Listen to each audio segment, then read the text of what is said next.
નમસ્કાર વિદ્યાર્થી મિત્રો, હું જયેશ બ્રારિયા એજ્યુકેશન ચેનલમાં આપ સૌનું હાર્દિક સ્વાગત કરું છું.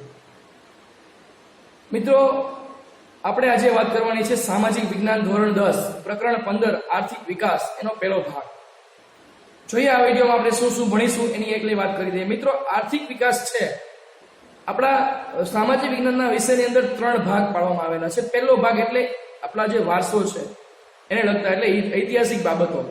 બીજો જે ભાગ છે એ છે ભૂગોળના પ્રશ્નો, એટલે કે આપણો જે કુદરતી સંસાધનો છે એને લગતા કેટલાક પાઠ આપણને આપવામાં આવેલા છે, 5, 6, 7 પાઠ. ત્યાર પછી જે 15 થી જે 21 જેટલા યુનિટ છે, એ બધા જ યુનિટ છે એ કમ્પ્લીટલી અર્થશાસ્ત્રના છે. અને અર્થશાસ્ત્ર એટલે કે આપણા અર્થતંત્રને આર્થિક રીતે ખૂબ જ મહત્વનું જો કોઈ વિજ્ઞાન હોય, કોઈ શાસ્ત્ર હોય તો છે અર્થશાસ્ત્ર. અને અર્થશાસ્ત્રનો પહેલો પાઠ એ છે આર્થિક વિકાસ. આમ સામાજિક વિજ્ઞાનનો 15મો પાઠ, પણ અર્થશાસ્ત્રનો પહેલો પાઠ. જોઈએ આમાં શું શું વાત કરીશું. આર્થિક વિકાસ એટલે શું એની વાત કરવાની છે. ત્યાર પછી રાષ્ટ્રીય આવક એટલે શું, ત્યાર પછી માથાદીઠ આવક એટલે શું, આર્થિક વૃદ્ધિ અને આર્થિક વિકાસ એટલે શું અને બંને વચ્ચેનો તફાવત શું છે, અને છેલ્લે વિકાસશીલ અર્થતંત્રના લક્ષણો.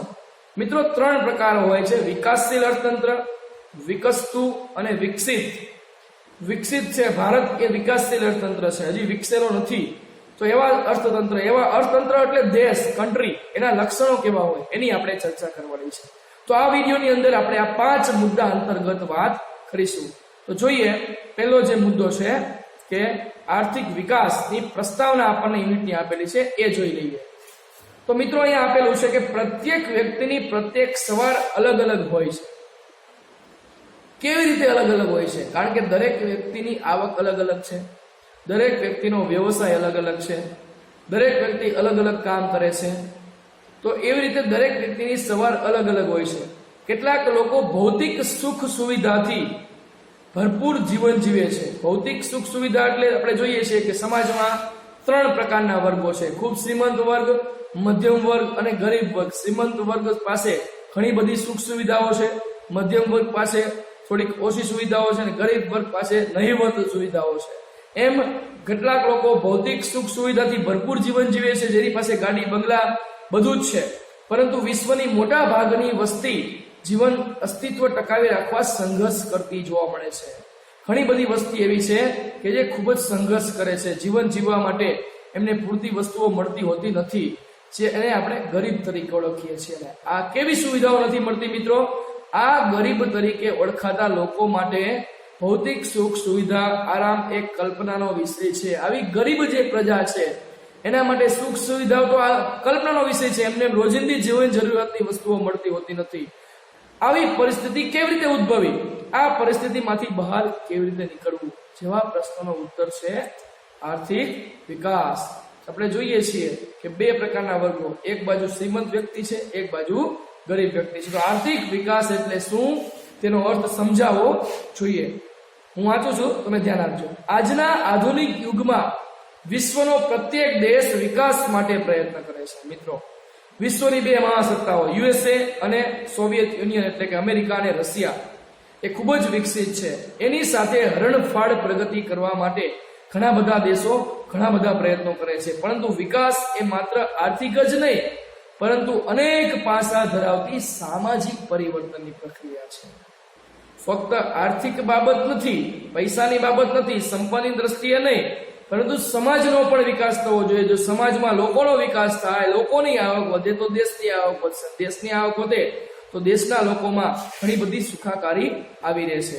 હવે આર્થિક વિકાસ એ કોઈ પણ દેશની રાષ્ટ્રીય આવકમાં થતો સતત વધારો દર્શાવે છે. આર્થિક વિકાસની સ્થિતિ અને સામાન્ય વ્યાખ્યા કઈ તમને પૂછાય તો કોઈ પણ દેશની રાષ્ટ્રીય આવકમાં થતો સતત વધારો. રાષ્ટ્રીય આવકમાં વધારો ક્યારે થાય? તો લોકોની માથાદીઠ આવકમાં વધારો થાય તો.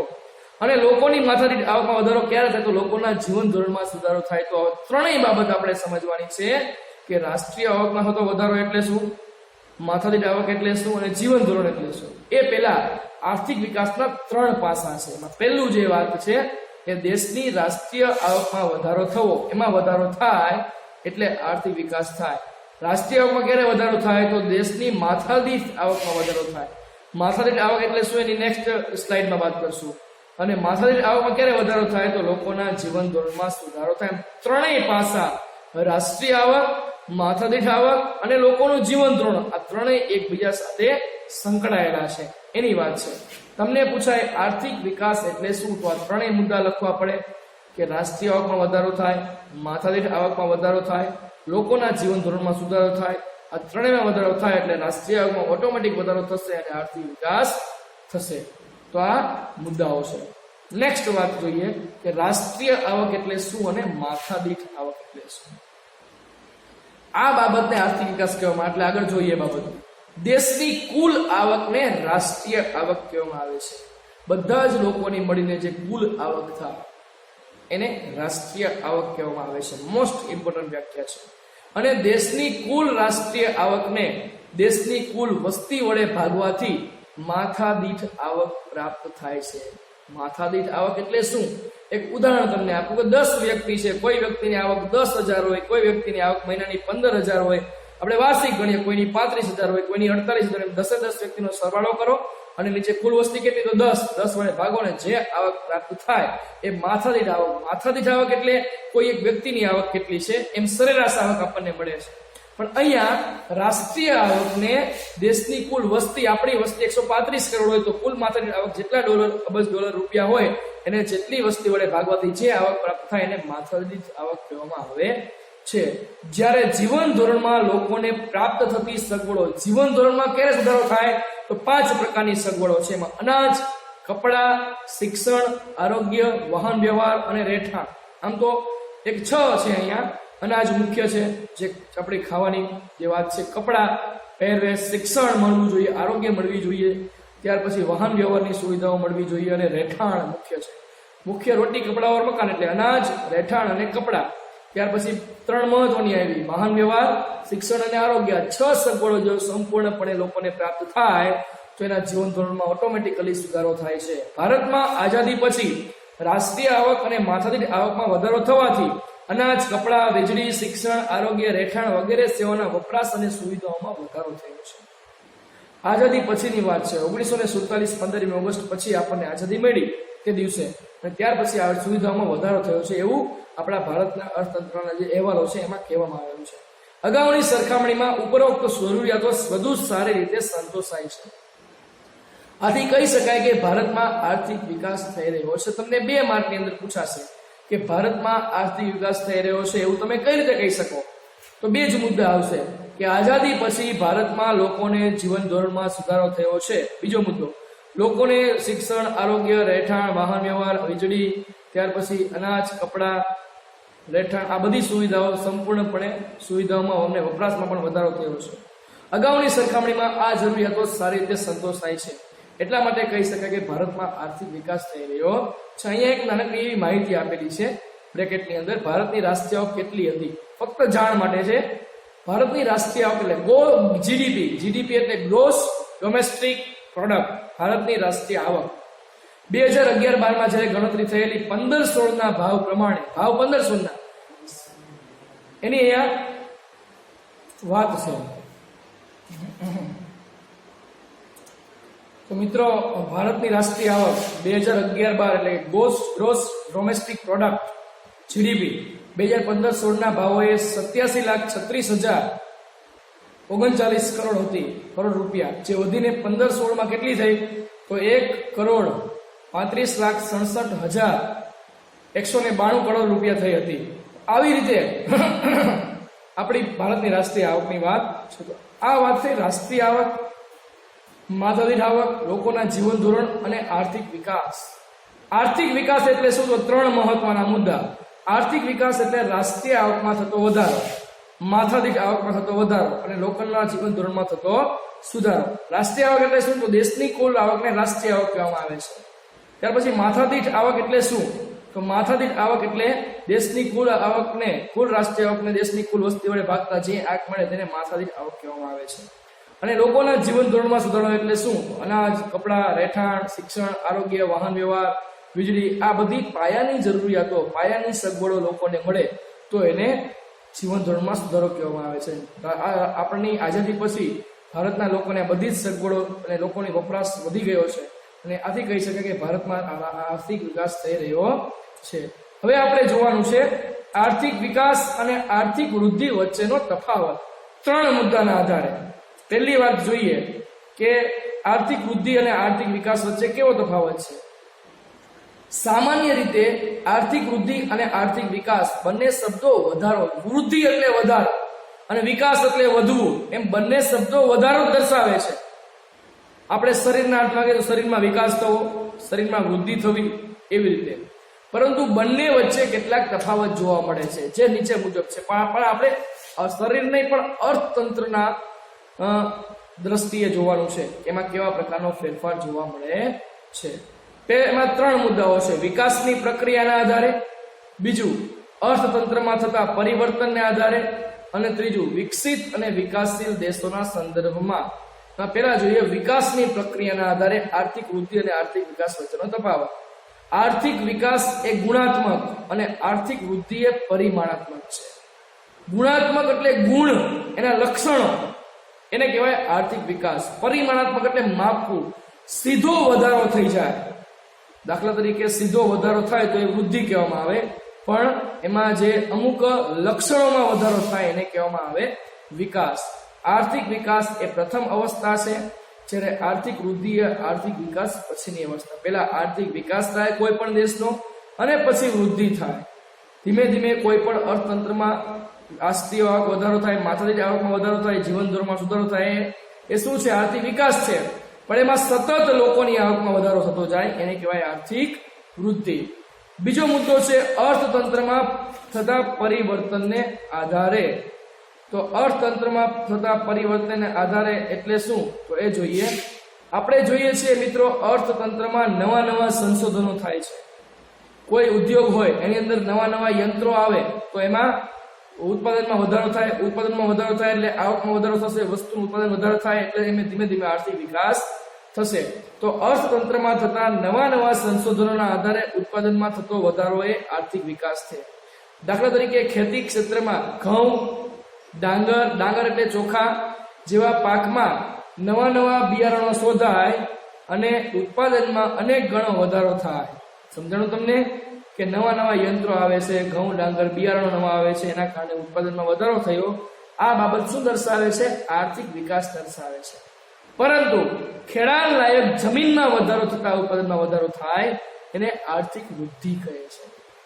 જે કઈ છે એમાં જ તમે વધારો કરો એને કહેવાય આર્થિક વિકાસ. પણ જે કઈ છે એમાંથી તમે ધીમે ધીમે બીજી વસ્તુમાં વધારો કરતા જાઓ, એના કારણે જો ઉત્પાદન વધે એને કહેવાય આર્થિક વૃદ્ધિ.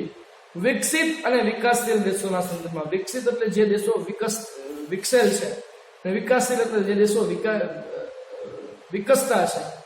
બરાબર? વિકસિત એટલે ડેવલપ્ડ અને વિકાસશીલ એટલે ડેવલપિંગ. એના સંદર્ભમાં કહીએ. વિકસિત અને વિકાસશીલ દેશોના સંદર્ભમાં પણ બંને વચ્ચે તફાવત જોવા મળે છે. કેવી રીતે? તો વિકસિત દેશોની રાષ્ટ્રીય આવકમાં વધારો થાય અને આર્થિક વૃદ્ધિ છે એ તમને ચોખ્ખે ચોખ્ખું દેખાય, પણ આર્થિક વિકાસ છે એ લાંબા ગાળે આપણને ધ્યાનમાં આવે છે.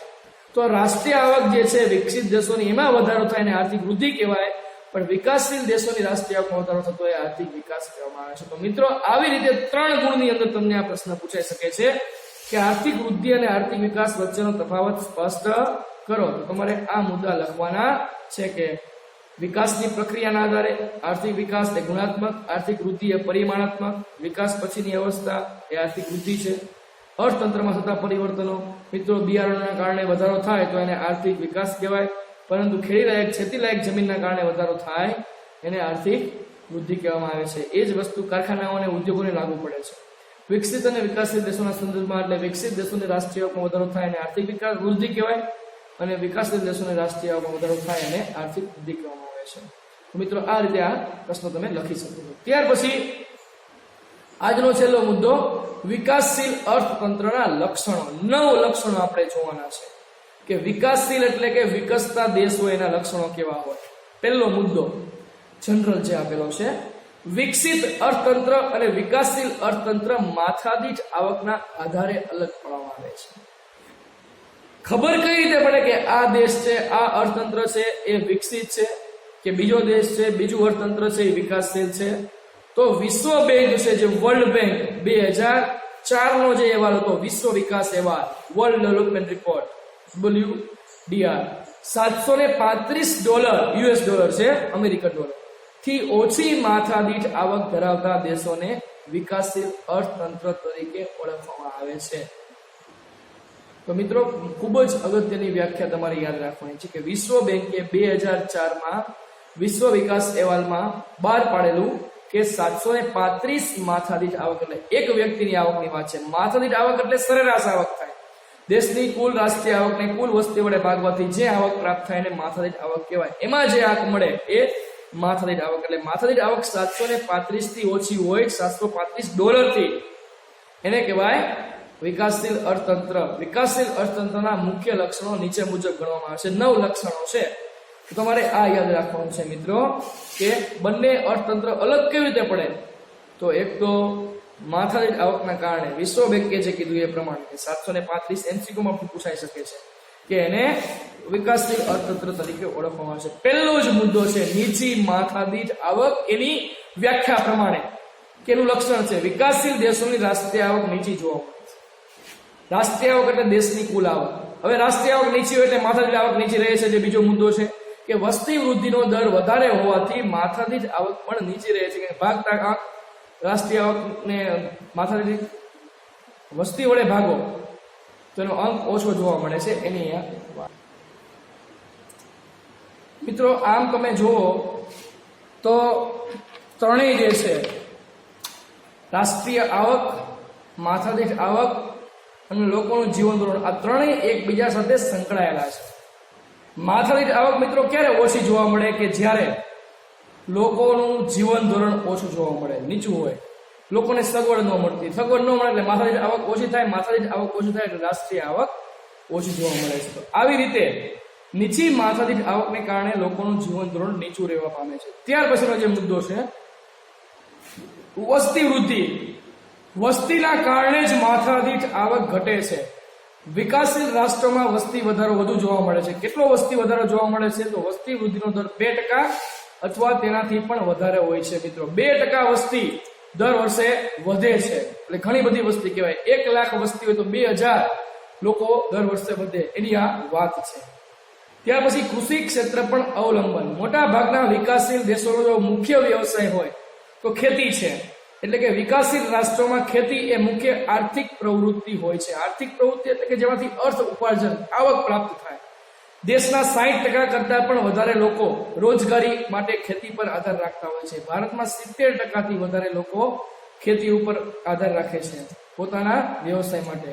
અને રાષ્ટ્રીય આવકમાં એમનો ફાળો કેટલો છે?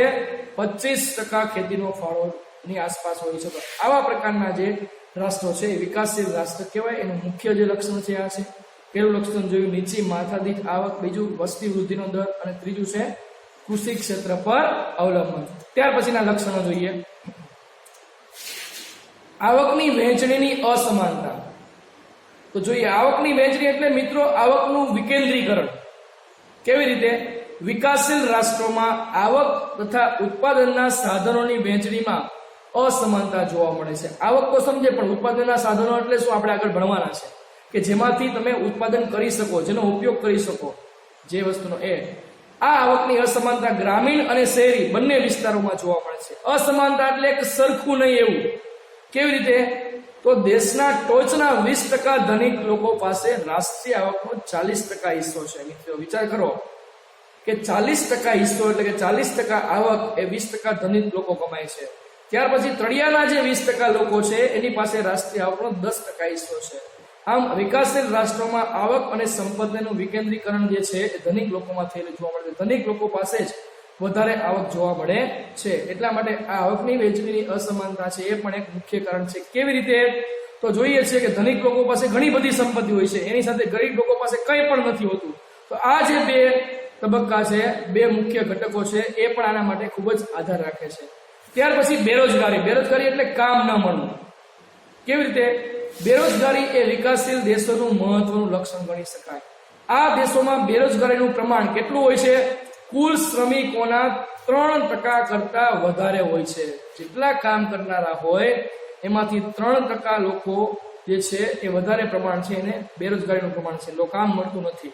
આ દેશોમાં બેરોજગારી કેવા પ્રકારની હોય છે ને આખો પાઠ જોવાનો છે આપણે, એમાં વધારે વાત કરશું. મોસમી બેરોજગારી એટલે કે મોસમ પ્રમાણે, કે કોઈ સિઝનમાં કામ મળતું હોય તો બીજી સિઝનમાં ન મળે, એવી રીતે બીજા સિઝનમાં એમને નવરા બેસી રહેવું પડે છે. મોસમી. છુપી દેખાય નહીં એ બેરોજગારી. છુપી એટલે કેવી રીતે કે ઘણા બધા લોકો એને ગણવામાં નથી આવતા હોતા જેને રોજગારીમાં, એ લોકો. ઔદ્યોગિક એટલે ઉદ્યોગોમાં કામ ન મળે એને ઔદ્યોગિક બેરોજગારી કહેવાય, જે બેરોજગારી લાંબા ગાળાની હોય છે.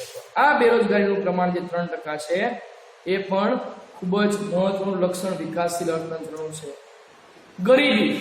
ગરીબી એ વિકાસશીલ રાષ્ટ્રનું મુખ્ય લક્ષણ છે. આ પણ આપણે જોવાનું છે. ગરીબી એટલે શું, આખો પાઠ છે ગરીબી અને બેરોજગારી, કે જે ભારતની મુખ્ય આર્થિક સમસ્યા છે. લોકોની પ્રાથમિક જરૂરિયાતો અનાજ, વસ્ત્ર, રહેઠાણ, શિક્ષણ, આરોગ્ય આ 5 ન સંતોષી શકતા હોય તે લોકોને અર્થશાસ્ત્રની ભાષામાં ગરીબ ગણવામાં આવે છે. વિકાસશીલ દેશોમાં આવા લોકોનું પ્રમાણ વસ્તીના 3જા ભાગનું હોય છે. મિત્રો વિચાર કરો, આપણો દેશ વિકાસશીલ છે, આપણી વસ્તી 135 કરોડ છે, તો 3જા ભાગની વસ્તી એટલે એટલા લોકો ભારતમાં ગરીબ છે. તો આ 3 મુખ્ય લક્ષણો પણ એ વિકાસશીલ અર્થતંત્રના લક્ષણ તરીકે ગણવામાં આવે છે. ત્યાર પછી નેક્સ્ટ બાબત જોઈએ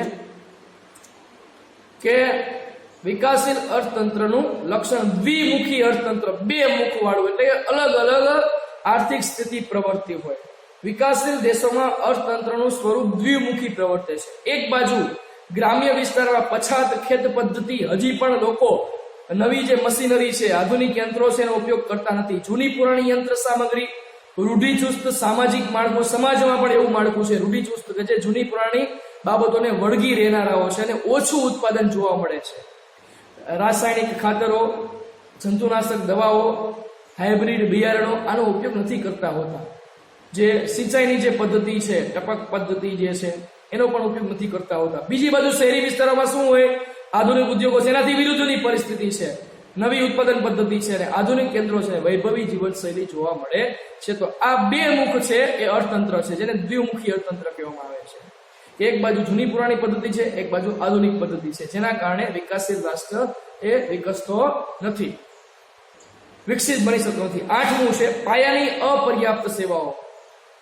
સરકારે જે પાયાની સેવાઓ છે એ બહાર પાડવાની, આ લોકોને પૂરી પાડવાની હોય છે, એ અપર્યાપ્ત છે. કેવી સેવાઓ? તો વિકાસ માટે અનિવાર્ય એવી પાયાની સેવાઓ, શિક્ષણ, વાહન વ્યવહાર, સંદેશા વ્યવહાર, વીજળી, આરોગ્ય, બેન્કિંગ, આવા અર્થતંત્રમાં ઓછો વિકાસ જોવા મળે છે, જે દેશના વિકાસ માટે અવરોધક બને છે. કોઈ ગામમાં આરોગ્યની સેવાઓ ન હોય, બેંક ન હોય, વીજળી એટલે કે લાઇટની સુવિધા ન હોય, સંદેશા વ્યવહારની સેવા સુવિધા ન હોય, વાહન વ્યવહાર, શિક્ષણ, આ બધું સમજી શકો છો. અર્થતંત્ર વિકાસશીલ રહે છે. છેલ્લો જે મુદ્દો છે એ જોઈ લઈએ કે છેલ્લો મુદ્દો શું કહેવા માંગે છે. એ છે આંતરરાષ્ટ્રીય વ્યાપારનું સ્વરૂપ. મિત્રો, વ્યાપારના 2 પ્રકાર છે, આંતરિક વ્યાપાર અને આંતરરાષ્ટ્રીય વ્યાપાર. આંતરિક વેપાર એટલે કે 2 રાજ્યો વચ્ચે થતો વેપાર, દેશની અંદર જ થાય. અને આંતરરાષ્ટ્રીય વ્યાપાર એટલે કે એક દેશ બીજા દેશ સાથે જે વેપાર કરે, એને મુખ્ય 2 મહત્વના ઘટકો છે, આયાત અને નિકાસ. આયાત એટલે બીજા દેશ પાસેથી ખરીદવું અને નિકાસ એટલે બીજા દેશને વેચવું. આપણી જો નિકાસ વધારે હોય તો જ આપણો રાષ્ટ્રીય આવકમાં ફાળો વધારે થાય, આપણે વિદેશી ઊંડિયામણ મળે અને આપણા દેશનો વિકાસ થાય. પણ વિકાસશીલ દેશોમાં આયાત વધારે હોય છે અને આયાત નિકાસ હોય તો પણ ખેતીલાયક ચીજ વસ્તુની હોય છે. તો વિકાસશીલ દેશોમાં વિદેશ વ્યાપારનું સ્વરૂપ અને માળખું અલગ અલગ જોવા મળે છે.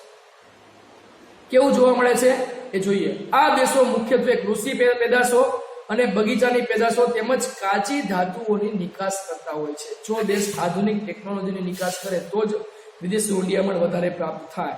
પણ અહીંયા નિકાસ મુખ્યત્વે કઈ હોય છે? કૃષિ પેદાશો, બગીચા પેદાશો અને કાચી ધાતુઓ. નિકાસ એટલે વેચવું, આપણે બીજા દેશને આ બધી વસ્તુઓ વેચતા હોય છે. આ પ્રકારની નિકાસોની માંગ કેવી હોય? ઓછી હોય, કારણ કે આ બધી વસ્તુ તો એ દેશમાં પણ મળી રહેવાની જ છે. અને ભાવ કેવા હોય છે? નીચા હોય છે, જેથી નિકાસોની કમાણી ઓછી થાય છે.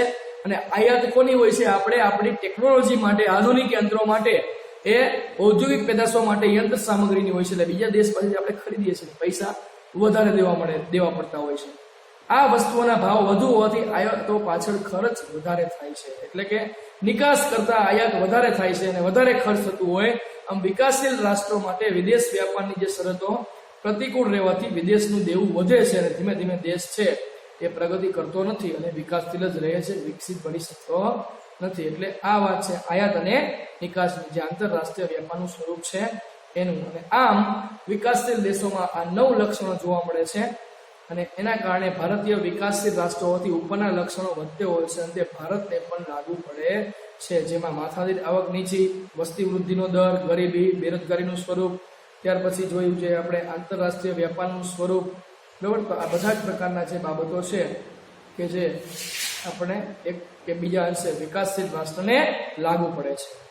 તો મિત્રો આ મુદ્દાની અંદર જે આપણે વાત કરી એના આધારે તમે નીચેના પ્રશ્નો લખી શકો છો કે આર્થિક વિકાસ એટલે શું, ત્યાર પછી આર્થિક વૃદ્ધિ અને આર્થિક વિકાસ વચ્ચેનો તફાવત સમજાવો અને વિકાસશીલ અર્થતંત્રના લક્ષણો સવિસ્તાર સમજાવો. તો 9 લક્ષણ તમારે સમજાવવાના રહે. આર્થિક વિકાસની વ્યાખ્યા, આર્થિક વિકાસ અને વૃદ્ધિ વચ્ચેના 3 જે મુદ્દાઓ છે, બરોબર. વિકાસની પ્રક્રિયા આધારે તફાવત, અર્થતંત્રમાં થતા પરિવર્તનને આધારે તફાવત, બરોબર, અને જે અર્થતંત્રનું સ્વરૂપ છે એના આધારે. તો આ 3 મુદ્દા તમારે લખવાના. 9 જે લક્ષણો છે એ. તો મુખ્યત્વે જે આપણો આજનો મુદ્દો હતો એ હતો આર્થિક વિકાસનો, કે રાષ્ટ્રીય આવકમાં વધારો થાય, માથાદીઠ આવકમાં વધારો થાય અને લોકોનું જીવન ધોરણ સુધરે તો આર્થિક વિકાસ થાય. તો મિત્રો આ મુદ્દામાં તમને સમજણ પડી ગઈ હશે. નેક્સ્ટ વિડીયોમાં નેક્સ્ટ મુદ્દા વિશે વાત કરશું.